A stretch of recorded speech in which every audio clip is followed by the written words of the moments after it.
ఈ రాష్ట్రంలో తిరుపతి లడ్డూ తెస్తున్న ఆదాయం వల్లే ఈ రాష్ట్రం అంతా కూడా, ఈ జనాభా అంతా కూడా వీళ్ళు ఇచ్చే అనేక అంశాలు కూడా లడ్డు మీద ఆధారపడినట్టు ఈ రాష్ట్రంలో నిరుద్యోగుల ఆత్మహత్యలు, పేదలు, రైతు, మధ్యతరగతి ఆందోళనలు కనబడినట్టుగా ఈరోజు అధికార పార్టీ, ప్రతిపక్ష పార్టీ లడ్డూ చుట్టూ ఈరోజు రాజకీయం చేస్తూ ఉన్నారు. ఈరోజు నిరుద్యోగం రేటు 8% పెరుగుతుంది. ఈ రాష్ట్రంలో నిరుద్యోగులు చాలామంది ఉద్యోగాలు చదువుకున్న తర్వాత ఏ ఉద్యోగాలు చేయాలన్న నైపుణ్య శిక్షణ లేదు. విద్యార్థులకు సరైన విద్య అందడం లేదు. ప్రభుత్వ పాఠశాలలు మూతపడుతున్నాయి. ఒక పక్క కార్పొరేట్ సెక్టర్లు రాష్ట్రం అంతా కూడా పాగా వేసి రాష్ట్ర ప్రజల ఆస్తులను కొల్లగొడతా ఉన్నారు. ఈ రాష్ట్ర ప్రభుత్వం కూడా వాళ్ళకి, రాష్ట్ర ప్రభుత్వం అంతా కూడా కార్పొరేట్ శక్తులకు మన ఆస్తులను అప్పచెప్తున్నారు. దాన్ని వక్రీకరించడానికి, దాన్ని మభ్యపుచ్చడానికి ఈరోజు లడ్డూ రాజకీయాన్ని తెర మీదకి తెస్తున్నారు. ఈరోజు అధికార పార్టీకి కావచ్చు, ప్రతిపక్ష పార్టీకి కావచ్చు, ఏదైనా అంశాల మీద చర్చ జరగడం లేదు.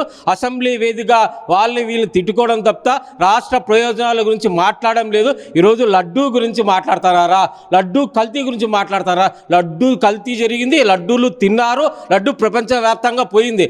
దానివల్ల ఈ రాష్ట్రానికి ఎటువంటి నష్టం జరగలే.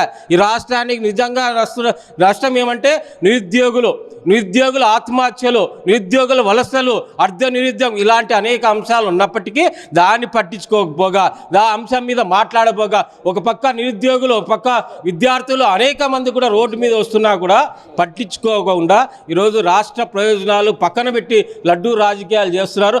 పవన్ కళ్యాణ్ నిరుద్యోగ సమస్యల గురించి మాట్లాడకపోగా, అలాగే లడ్డు అంశం మీద మాట్లాడుతూ సనాతన ధర్మిగా, ఒక సన్యాసిగా, యోగిగా, పనికిమాలిన రాజకీయ నాయకుడిగా ఈరోజు లడ్డు అంశాలే తెర మీదకి వస్తున్నారు.